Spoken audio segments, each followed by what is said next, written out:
सूर वगैरे काय फारसं हे होणार नाही, बट तरी पण ट्राय करतो. श्री गणेशाय नमः, श्री सरस्वत्यै नमः, श्री सद्गुरुनाथाय नमः, श्री मातृपितृदेवताभ्यो नमः. श्रोतावक्ता श्री कृष्ण समर्थ गोपाल कृष्ण महाराज की जय. ज्ञानेश्वर माऊली की जय. हरिमुखे मनापासून चालू करायचं का डायरेक्ट? देवाची द्वारे. हरिमुखे मन हरिमुखे म्हणा, हरिमुखे म्हणा, पुण्याची गणना कोण करी. देवाची द्वारी उभा क्षण भरी, तेने मुक्तिचारी साधिले या. हरिमुखे म्हणा, हरिमुखे म्हणा, पुण्याची गणना कोण करी. असोनी संसारी जीवे वेगू करी, ते वेदशास्त्र उभारी बाह्य सदा. ज्ञानदेव म्हणे व्यासाची एक खुणे, द्वारकेचा राणा पांडवा घरी. हरिमुखे म्हणा, हरिमुखे म्हणा, पुण्याची गणना कोण करी. महेश सर.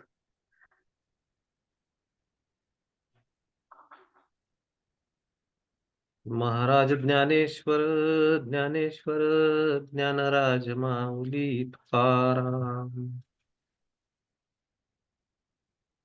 गोपाल कृष्ण भगवान की जय. नमस्कार सर्वांचं. चांगदेव 65 या सदरामध्ये सर्वांचं स्वागत आहे.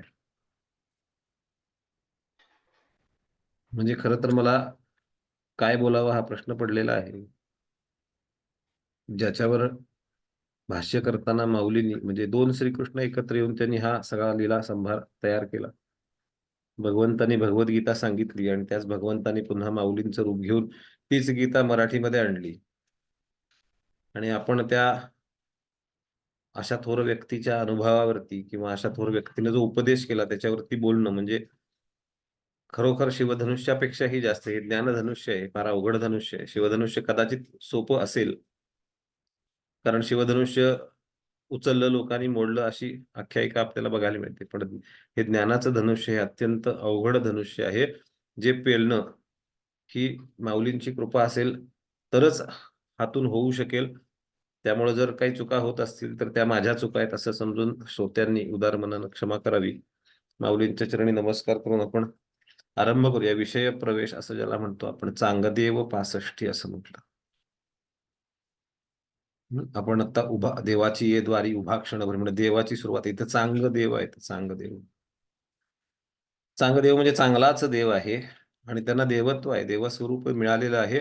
माऊलींच्या सहवासानं, माऊलींच्या उपदेशानं तर मिळालं, पण त्यांच्या नावामध्ये, त्यांच्या चारित्र्यामध्ये, 1400 वर्षाच्या इतिहासामध्ये आपण नेहमी हे नाव ऐकत आलो, चांगदेव चांगदेव चांगदेव. 1400 वर्ष जगला, पण आपण कधी त्याचा शोध घेण्याचा प्रयत्न केला नाही. चांगदेव कोण होते, चांगदेव कुठं होते, चांगदेवांनी काय केलं, 1400 वर्ष कसे जगले, खरंच जगले का, आणि त्या 1400 वर्षामध्ये काय काय कार्य केलं त्यांनी, ह्या सगळ्या गोष्टींच्या विषयी आपण कधीही चिंतन करण्याचा किंवा विचार करण्याचा प्रयत्न सामान्यपणे केला जात नाही सामान्यपणे. आणि सुदैवानं ह्या थोर विभूती ह्या महाराष्ट्रामध्ये झालेल्या आहेत. आपण त्या पुण्यभूमीत जन्माला आलो. महाराष्ट्राचा हा पावन इतिहास आपण सदैव विस्मृतीत टाकलेला आहे आपल्या. म्हणजे माऊली महाराष्ट्रामध्येच, चांगदेव महाराष्ट्रामध्येच, संत तुकाराम महाराज महाराष्ट्रामध्ये, समर्थ रामदास महाराष्ट्रामध्ये, म्हणजे एक भक्तीच्या तेजानं उथंबलेले आणि एक तेजस्वी भक्तीनं उथंबलेले. आणि आमच्याकडे तेजही नाही आणि भक्तीही नाही अशी अवस्था आपण करून ठेवली या महाराष्ट्रामध्ये. आपल्याला पुन्हा एकदा ह्या सगळ्या संतांचा अभ्यास करून किंवा संतांचा विचार करून त्यांनी जे काय सांगितलं त्याच्यावरती अंमल करून आचरणात आणून पुन्हा एकदा त्या तेजस्वी आणि भक्तिपूर्ण अवस्थेपर्यंत पोचायला हवं. तर हे चांगदेव अहमदनगर जिल्ह्यामध्ये नारायण डोह नावाचं गाव आहे. अत्यंत सुशील घराण्यामध्ये इसवी सन कोण कोण गावाचं नाव काय? अहमदनगर जिल्ह्यामध्ये नारायण डोह नावाचं गाव आहे.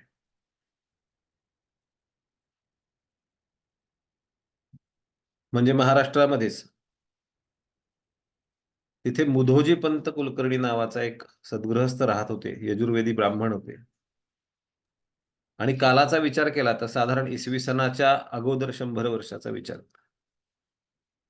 त्या काळात अनुसरून ग्रामाबद्दलचं ग्रामलेखन करणं, कुलकर्णीपणा करणं, यज्ञयाग करणं, तपश्चर्या करणं, हा अर्थात त्या काळामध्ये सामान्यपणानं ब्राह्मणांचा व्यवसाय यज्ञ याग करणं हाच होता. ती वृत्ती होती, म्हणून व्यवसाय असं म्हणता येते. ती वृत्ती होती. आणि त्यांच्या धर्मपत्नीचं नाव होतं रुक्मिणी देवी. म्हणजे इथे विठ्ठलपंत आणि रुक्मिणी देवी आहेत. कथा कशी एकमेकाला जोडून घेऊन जात राहते. विठ्ठलपंत आणि रुक्मिणी देवी यांच्या पोटाला आलेली 4 अपत्य म्हणजे निवृत्ती, ज्ञाननाथ, सोपाननाथ आणि मुक्ताबाई. आणि या ठिकाणी मुधोजीपंत कुलकर्णी आणि रुक्मिणी देवी कुलकर्णी या दोघांच्या पोटी जन्म झालेली व्यक्ती म्हणजे चांगदेव. अत्यंत धार्मिक व्यक्ती, अत्यंत सुशील व्यक्ती, अत्यंत पतिव्रता स्त्री. आणि परमेश्वराला ज्या ठिकाणी यायचं असतं त्या ठिकाणी परमेश्वर थोडा विलंब लावतो किंवा आपल्याला वाट बघायला लावतो. आपल्याला सहन होत नाही. अरे, मी एवढी तपश्चर्या केली, मला अजून परमेश्वर प्रसन्न झाला नाही. लग्न होऊन इतकी वर्ष झाली, मला अजून अपत्य झालं नाही. अशा विवंचनेत 2 जण होते. अनेक व्रत वैकल्य आपल्याकडं संस्कृतीमध्ये असं सांगितलेलं की काही दोष असतात, त्या दोषांचा परिहार झाल्यानंतर ईश्वर प्रसन्न होतो आणि मुलं बाळ होतात. मेडिकल सायन्सनं मुलं बाळ होत नाहीत. Medical science is a aid. ते आपल्याला मदत करू शकतं, सहाय्य करू शकतं की होत असलेली प्रक्रिया आपण त्यामध्ये जेवढं काही मदत करू शकतो ती करण्यासाठी ह्या सगळ्या सहाय्य गोष्टींचा उपभोग किंवा उपयोग करून घ्यायचा. पण ईश्वराची इच्छा असल्याशिवाय, कर्माची गती त्या दृष्टिकोनातून झाल्याशिवाय ह्या गोष्टी होऊ शकत नाहीत.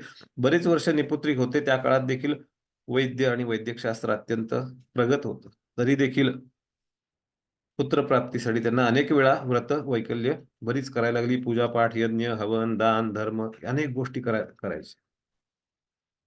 आणि ह्या साधनेचं फळ हे मिळतं.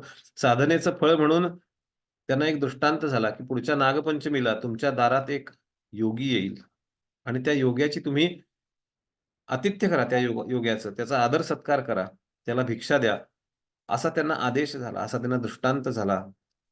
दृष्टांत होतात ज्या वेळेला आपली साधना व्हायला लागते, त्यावेळेला दृष्टांत व्हायला लागतात. परमेश्वर कुठल्या ना कुठल्या तरी माध्यमातून आपल्याला मार्गदर्शन करण्याचा प्रयत्न करतो आणि ते दृष्टांत त्यावेळेला आपल्याला समजायला सुद्धा लागतात. आजही कदाचित दृष्टांत होत असतील, पण ते आपल्याला समजले जात नाहीत, समजून घेता येत. आणि ह्या उक्तीप्रमाणे म्हणजे जो दृष्टांत झालेला आहे त्या दृष्टांताला अनुसरून एक दिवस नागपंचमी आलीच. आणि त्यावेळेला नागपंचमी आहे, त्या काळात नागपंचमीचा उत्सव कसा केला जात असेल आपण कल्पना करू शकतो की घरासमोर अंगणामध्ये सडा संमार्जन केलेलं आहे, रांगोळ्या काढलेल्या आहेत, पताका लावलेल्या आहेत, कपड्याच्या पताका, कागदाच्या नव्हेत. आणि त्या ठिकाणी अचानक एक तेजस्वी नाथपंथी साधू आला आणि जोरजोरात भजन म्हणत होता. मच्छिंदर ममतात बाबा मच्छिंदर. मच्छिंद्रनाथांचं म्हणत त्या ठिकाणी, नाथपंथी साधू आहे, मच्छिंद्रनाथांचं नाव घेत तो भजन म्हणतोय. मच्छिंदर सुखनाम, मच्छिंदर ममतात म्हणजे मच्छिंद्र माझे वडील आहेत, म्हणजे कदाचित गोरक्षनाथ त्या ठिकाणी उपस्थित झालेले आहेत. आणि हे भजन ऐकून मुधोजीपंत आणि रुक्मिणी देवी दोघही जण अंगणामध्ये आले आणि त्यांनी मनोभावानं साष्टांग नमस्कार झाला. जे स्वप्नी जे देखले रात्री ते प्रत्यक्ष देखिले. समर्थांचं वर्णन आहे. आनंदवन भुवनी, स्वप्नी जे देखले रात्री ते प्रत्यक्ष देखिले, सामर्थ्य काय बोलावे आनंदवन भुवनी. आणि तसा आनंद झालेला आहे की स्वप्नी जे देखले रात्री दृष्टांत झालेला आहे आणि त्या दृष्टांताला अनुसरून साधू त्या ठिकाणी उपस्थित झालेला आहे. मग साधूला आत बोलवलेलं आहे, पूजा अर्चा केली, आतिथ्य केलेलं आहे आणि त्याच्या झोळीमध्ये भिक्षा घातली. भिक्षा घातल्यानंतर साधूनं त्यांना क्षणार्धामध्ये वर दिला की तुम्हाला जसा हवा आहे तसा पुत्र होईल, जो दिगंत कीर्तिमंत आयुष्यवंत वरदवंत होईल, असा आशीर्वाद दिला. आणि गोरक्षनाथ त्या ठिकाणाहून निघून गेले. त्याचं वर्णन जे येतं ते, पुत्र असे हा योगेश्वर प्रसिद्ध होईल महीवर, भेटतील या मुक्ता ज्ञानेश्वर निवृत्ती सोपान तैसे. आणि मग गोरक्षनाथांच्या या आशीर्वादानं, पुन्हा वैज्ञानिक प्रश्न आहे, गोरक्षनाथांच्या आशीर्वादामुळं रुक्मिणी देवी गर्भवती झाल्या. आणि मग गर्भावरती सगळे संस्कार केलेले आहेत, घरामध्ये यज्ञ यजन सगळं चालू आहे, हवन होम सगळ्या गोष्टी सुरू आहेत. ह्या सगळ्यांचा परिपाक झालेला आहे. आणि 9 महिने झाल्यानंतर, पूर्ण 9 महिने 9 दिवस झाल्यानंतर प्रसूती झालेली आहे. तेजस्वी, अत्यंत कुलाला दीपक असा बाळ जन्माला आलेला आहे. सगळीकडे आनंद झालेला आहे. खूप दानधर्म केला, इतका चांगला मुलगा आहे. खूप छान दिसतो. आपल्याकडे नाव सोनूबाई आणि हाती कथलाचा वाडा. कॉर्पोरेशन मध्ये गेलो तो, त्या ठिकाणी एक बाई झाडलोट करत होत्या. त्यांना विचारलं तुमचं नाव काय? बाई म्हणाल्या लक्ष्मी देवी. नावाशी आपला फारसा संबंध असत नाही, थोडक्यात सांगायचं तर. पण इथं नावाशी संबंध आहे, दिसतो सुंदर, अत्यंत सुंदर दिसतो, अत्यंत चांगला आहे, आणि म्हणून त्याचं नाव ठेवलं चांगदेव. असं मानलंही जातं कदाचित, की काही लोकांनी असा त्याच्यावरती संशोधनाचा भाग केलेला आहे, की चांगदेव हे अयोनी संभव जन्म घेऊन त्या ठिकाणी प्रकट झाले होते. त्याच्या संबंधी बऱ्याच गोष्टी किंवा बरेच वेगवेगळे प्रवाह, मतप्रवाह आपल्याला बघायला मिळतात. पण हा मुलगा नुसता सुंदर नव्हता, जो चांगला म्हणजे सगळ्या अर्थानं चांगला होता. पुढून मागून वरून खालून सगळ्या बाजूने 10 दिशांनी, अंतरंगातून बहिरंगातून सगळ्या बाजूने चांगला होता, आणि म्हणून त्याला चांगदेव असं म्हटलं. अत्यंत कुशाग्र बुद्धीचा. त्याच्यावरती खूप चांगले संस्कार केले गेले, धार्मिक संस्कार झाले, बौद्धिक संस्कार झाले, आचार विचार विहार सगळ्या संस्कारांच्यामुळे तो एकदम तल्लख असा झालेला मुलगा आहे. स्तोत्र, कथा, पुराण, प्रवचन, श्रवण, वेदविद्या पारंगत, 14 विद्या, 64 कला सगळ्यांचा अभ्यास केलेला आहे. आणि तो वेदांचा अभ्यास करून वेदामध्ये पारंगत झाला, ज्ञानाचा अभ्यास झालेला आहे, आणि सगळ्या लोकांना आवडायला लागलेला आहे. सगळ्या लोकांना हा मुलगा आवडायला लागला, कारण नावही चांगलं आहे आणि वर्तन देखील नावाप्रमाणे आहे, म्हणून तो सगळ्यांना आवडायला लागला. वेगवेगळ्या शास्त्रांचा अभ्यास केला, आणि आता मग वेळ आलेली आहे आपल्याला जी हवी असती ती साधूंना नको असती आणि सामान्यांना हवी असती, ती वेळ आलेली आहे. ती वेळ म्हणजे विवाहाची वेळ. आता वय वाढलेलं आहे, गुरुकुल झालेलं आहे, अध्ययन झालेलं आहे, वेद विद्या पारंगत झालेलं आहे, आणि आता वेळ आलेली आहे की गृहस्थ धर्मामध्ये पदार्पण केलं पाहिजे. आणि मग आंतरिक उर्मी आहे की नाही, मी गृहस्थ होऊ शकत नाही. माझं जीवन हे वेदांसाठी आहे, माझं जीवन हे तत्वज्ञानासाठी आहे, माझं जीवन हे योगासाठी आहे, माझं जीवन हे समाधी अवस्थेमध्ये व्यतीत करण्यासाठी आहे, आणि मला हे विवाह कर्म जमणार नाही. आई वडिलांची समजूत घातलेली आहे आणि तिथून बाहेर पडले. कारण समजूत घालून थांबून चालत नाही. रोज आपलं मत परिवर्तन करणारी माणसं आहेत. आई वडील असोत, बायको मुलं असोत, शेजारी पाजारी असोत, ऑफिसमधले लोक रोज आपलं मत परिवर्तन करतात. आपण काहीही सांगा, ते रोज त्यांचं मत आपल्या मनावरती बिंबवत राहतात, आणि हे बिंबवून बिंबवून पुन्हा आपला विचार बदलला जाऊ नये म्हणून चांगदेवानी ठरवलं की आता इथं थांबायचं नाही, आपण काशी क्षेत्राला जाऊ. आणि म्हणून काशीला निघून गेले. अत्यंत हुशार, तरुण, सुंदर आणि योगमार्गाची, ज्ञानमार्गाची आवड असलेला माणूस काशीला गेले. आणि जाता जाता जेवढा काही ज्ञानाचा साठा जमा झालेला आहे, गुळाला मुंग्या चिकटतात, त्यामुळे जिथे जिथे गुळ फिरत चालला त्या त्या ठिकाणी मुंग्या येत चालल्या. ज्या ज्या ठिकाणाहून प्रवास करत तिथून काशीला गेलेले आहेत, त्या प्रत्येक ठिकाणी जाताना ज्या ज्या ठिकाणी थांबले, त्या प्रत्येक ठिकाणी त्यांना शिष्य मिळालेले आहेत, साथीदार मिळालेले आहेत. त्यांना बघूनच लोकांना त्यांची पूजा करावी अशी इच्छा व्हायची, इतका चांगला माणूस आहे. त्याची पूजा करायची आणि पूजा अर्चा करून त्यांना दान दक्षिणा द्यायचे. काशीला आल्यावर पंडितांनी सुद्धा त्यांचा सत्कार केला आणि त्यांच्याशी चर्चा केली. शास्त्राविषयी चर्चा झाल्यानंतर असं लक्षात आलं की महापंडित आहेत, नुसते पंडित नाहीत. आणि मग त्यांना मान सन्मान मरातब मिळाला. आणि मग अचानक परमेश्वर नियती आपल्याला घडवत असते, नियती आपल्याला शिकवत असते की आता काय करायला हवं. आणि असा विचार करत असताना एक दिवस असं वाटलं की आपण शास्त्री पंडित व्युत्पन्न तर झालो, पण आपल्याला योग विद्या जमलेली नाही. समत्वम योग उच्चते भगवंतांनी सांगितलं. मग काय करायचं तर योग झाला पाहिजे. योग कर्मसु कौशलम. पांडित्य झालं, ज्ञान झालं, चर्चा झाली, योग झाला नाही, ईश्वराशी अजून जोडलो गेलो नाही. आता परमेश्वराशी जोडलं जायला पाहिजे, संधान बांधलं पाहिजे, असा विचार केला आणि शोधाशोध घ्यायला सुरुवात केली. काशी क्षेत्रामध्ये शोधता येतं कुठं मला योगी गुरु मिळेल, कुठं मला असा तज्ञ माणूस भेटेल की जो मला योगामध्ये प्रवीण करेल, योगामध्ये तज्ञ करेल, योगविद्या कोण शिकवेल बरं, असा विचार करत असताना त्यांना एका काशीच्या पंडितानं एका योग्याबद्दल माहिती दिली की जो काशी क्षेत्रामध्ये एका भुयारामध्ये आतमध्ये राहतो, बळदामध्ये, आणि सहजासहजी त्या ठिकाणी जाता येत नाही. म्हणजे अशी एक गुहा असेल, विवर असेल, ज्या ठिकाणी ते राहत होते, त्यांचं निवासस्थान होतं. आणि त्या बोगद्यामध्ये जाताना रस्त्यात विंचू आहेत, साप आहेत, अंधार आहे, अडचणीच्या जागा आहेत, कदाचित आपण अख्ख्या शरीरानं जाऊ शकणार नाही, उभे जाऊ शकणार नाही, बसून जाता येणार नाही, रांगत जावं लागेल, पुढे गेल्यानंतर काही दिसेल किंवा नाही ह्याची कल्पना नाही, मोठी जागा मिळेल का नाही माहिती नाही, वळून मागं येता येणार नाही, अनेक अडचणी आहेत लक्षात घ्या. चाफळला अशी एक विवर आहे समर्थांच्या जागेवर. तिथे जर जाऊन आलो आपण तर लक्षात येतं की आत जातानाच इतकी भीती वाटायला लागते की आत गेल्यानंतर कधी एकदा बाहेर पडतो, आपला जीव गुदमरतो, कोणतो आणि दुसरा माणूस जर येत असेल तर आपल्याला पटकन बाहेर जाता येणार नाही म्हणून कासावीस होतो. छोटसच विवर आहे, जास्त मोठं नाही. त्याच्यापेक्षा मोठं विवर कागवाडमध्ये आहे. कागवाडमध्ये जमिनीच्या खाली 3 मजले विवर आहे आणि मंदिराच्या गाभाऱ्यातून आतमध्ये जावं लागतं. गाभाऱ्यातून खालच्या मजल्यावर, त्याच्यातून खालच्या मजल्यावर. खालच्या मजल्यावर गेल्यानंतर आतमध्ये प्रशस्त दिवाणखाना आहे, उंचापुरा दिवाणखाना आहे. पण जाण्याचा जो प्रकार आहे अत्यंत क्लिष्ट आहे, क्लेशदायक. त्यामुळे आत जाताना अत्यंत भीती वाटते आणि चांगदेवांना या विवरात म्हणजेच बोगद्यात म्हणजेच बळदात आत जायचंय. आता त्यांनी ते विवराचं वर्णन ऐकलं आणि शास्त्र जे काही शिकलेले आहेत, पांडित्य जे काही जमा झालेलं आहे त्याचा त्या ठिकाणी उपयोग झालेला आहे. म्हणजे शास्त्र शिकल्यानंतर आपल्यामध्ये ह्या गोष्टीविषयी तीव्र लालसा निर्माण झाली पाहिजे की परमेश्वर मला भेटणार आहे, मला इच्छित विद्या त्या ठिकाणी मिळणार आहे, माझा गुरु जर तिथं बसलेला आहे तर मी गेलं पाहिजे. लोक खोटं बोलत नसत म्हणून पंडितावर विश्वास ठेवायचा का नाही असा प्रश्न नव्हता. पंडितांनी सांगितले म्हटल्यानंतर योगी तिथं बसलेले आहेत आणि जणू काही चांगदेवांचीच वाट बघत योगी त्या ठिकाणी बसलेले आहेत.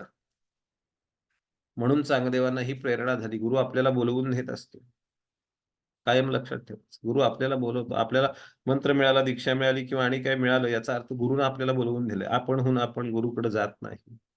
आपणहून आपण 10 गुरु शोधले असतील पण जो गुरु आहे तो आपल्याला बोलवून आपल्याला सामर्थ्य देणार, आपल्याला दीक्षा देणार. त्या पद्धतीनेच आपल्या मनामध्ये विचार येत राहणार आणि त्याच्यावरच कृती होणार. आणि मग चांगदेवांनी हे सगळं ऐकलं आणि विवरामध्ये जायची तयारी केलेली. आता मी आतमध्ये जाणार, सोबत बरोबर साथीदार आहेत, इतके दिवस त्याच्या सोबत राहिलेले. आणि मग त्यांनी आत येणार म्हटल्यानंतर सांगितलं की माझ्या बरोबर ज्यांना यायचंय त्यांनी धाडस करायचं आणि माझ्या बरोबर यायचं. मी जाणार, मी परत येणार नाही, मी इथून जाणार व्यवस्थित. मग कुणीही त्या ठिकाणी आलं नाही, कारण सगळ्यांनाच माहिती होती की आत जायची जागा खूप अवघड आहे. आत शिरले. आत जाताना त्यांना जे काही अडथळे लागले ते सगळे अडथळे पार करत, रांगत, चालत, उठत, बसत, जे काही साप विंचू आधीमध्ये आले ह्या सगळ्यांच्याकडे लक्ष न देता किंवा बाजूला करून ते आतमध्ये पोचले. आणि आत पोचल्यानंतर समोर तेजाचा पुंज बसलेला दिसला. गुरुमाऊली समोर बसलेली आहे, बघितलं, साष्टांग लोटांगण घातलेलं आहे गुरूंना.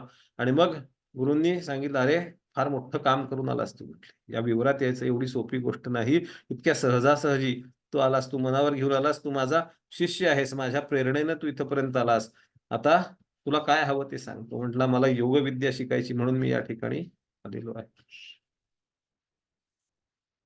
आणि मग या ठिकाणी चांगदेवांना गुरूंनी दीक्षा दिली. 7 वर्ष विवरामध्ये त्यांना ठेवून घेतलं आणि त्या विवरामध्ये स्वतःच्या मार्गदर्शनाखाली योगविद्येचं प्रशिक्षण दिलं.